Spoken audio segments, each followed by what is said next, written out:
Awal-awal penolakan, kurang lebih butuh waktu 6 bulan sampai setahun untuk mengkonsolidasikan, menyamakan persepsi. Dan itu butuh proses diskusi panjang untuk bagaimana pemikiran saya adopsi. Awal-awalnya juga, loh ini ngurusin masjid kok seperti ngurusin perusahaan. Ini bukan perusahaan, beda gitu. Namun ketika saya belajar dari Masjidil Haram, di Masjid Nabawi, itu kan di sana pegawainya begitu banyaknya, melayani jamaah. Oh, berarti kalau masjid bisa sebagai tempat peradaban, berarti harus diurus secara serius, harus diurus secara profesional. Karena umat butuh layanan profesional. Nah, dari situlah akhirnya pelan-pelan dinamika perbedaan pemikiran dari takmir yang dulu tidak sependapat sepemikiran saya, lama-lama bisa menyatu dan sekarang sudah solid dan kompak. Paling wow gitu ya, wow itu adalah sholat subuh berhadiah umroh. Sehingga waktu itu yang datang lebih dari hampir 2000-an. Jadi ini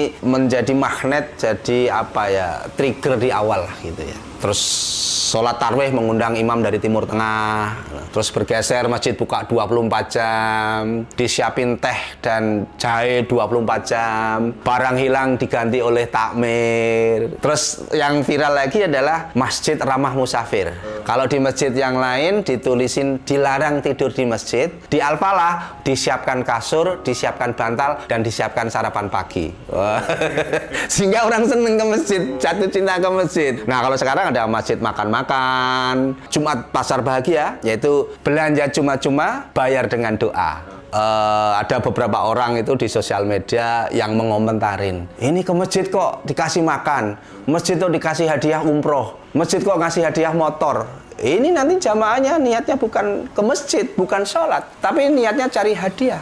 Akhirnya saya kasih jawaban, takmir tidak ngurusin niat jamaah. Tujuan takmir masjid atau DKM adalah mengajak umat Islam untuk kembali ke masjid dulu. Orang yang penting hadir ke masjid, nanti pelan-pelan hatinya kita basuh, kita ajak dialog, kita ajak diskusi, dan insya Allah lama-lama nanti cinta ke masjid. Butuh waktu, butuh proses. Tidak tiba-tiba langsung diajak sholat, tidak tiba-tiba diajak kajian Ibnu Katsir, Bulughul Maram. Nah, ini mungkin levelnya sudah paham agama.